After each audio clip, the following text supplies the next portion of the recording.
দেশে উগ্রপন্থী রাজনীতি প্রতিষ্ঠার চেষ্টা চলছে বলে অভিযোগ করেছেন মির্জা ফখরুল ইসলাম আলমগীর।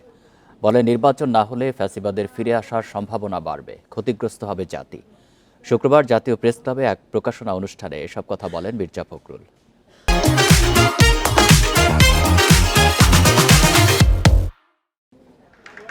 জাতীয় প্রেস ক্লাবে সৈয়দা ফাতেমা সালাম রচিত রক্তাক্ত জুলাই বইয়ের প্রকাশনা অনুষ্ঠান। বিএনপি নেতাকর্মীদের দীর্ঘ ১৬ বছরের সংগ্রাম ও জুলাই অভ্যুত্থানের খুঁটিনাটি উঠে এসেছে বইটিতে। অনুষ্ঠানে বিএনপি মহাসচিব বলেন, বর্তমান রাজনৈতিক পরিস্থিতি বিবেচনায় নির্বাচন হবে কিনা তা নিয়ে জনমনে শঙ্কা আছে। ফেব্রুয়ারিতে ভোট না হলে ফ্যাসিবাদ ফেরার সম্ভাবনা দেখছেন তিনি।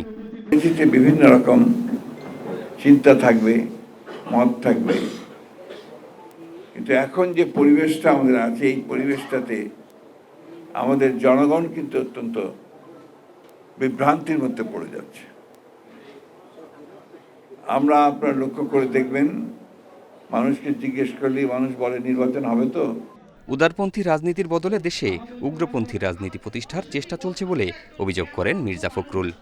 ষড়যন্ত্র চলছে, সেই ষড়যন্ত্রটা হচ্ছে যে এই মধ্যপন্থা রাজনীতি, উদারপন্থী রাজনীতি, উদারপন্থী গণতন্ত্র তাকে সরিয়ে দিয়ে একটা উগ্রবাদের রাজনীতিকে নিয়ে আসা বাংলাদেশে, এটাও বাংলাদেশের জন্য চরম ক্ষতিকর হবে।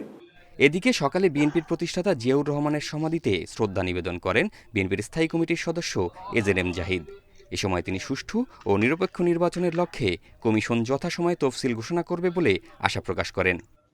যে রোডম্যাপ গতকালকে নির্বাচন কমিশন ঘোষণা করেছে, আমি নিজের পক্ষ থেকে বাংলাদেশ জাতীয়তাবাদী দলের পক্ষ থেকেও মনে করি যে এটি একটি আপনার যুগোপযোগী খালি নয়, সময় উপযোগী এবং মানুষের চাহিদার সাথে সামঞ্জস্যপূর্ণ একটি পদক্ষেপ।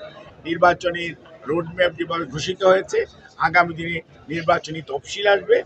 জনগণ ভোটের মাধ্যমে তাদের প্রতিনিধি নির্বাচিত করে দেশ গড়ার দায়িত্ব দেবেন বলেও আশা প্রকাশ করেন তিনি।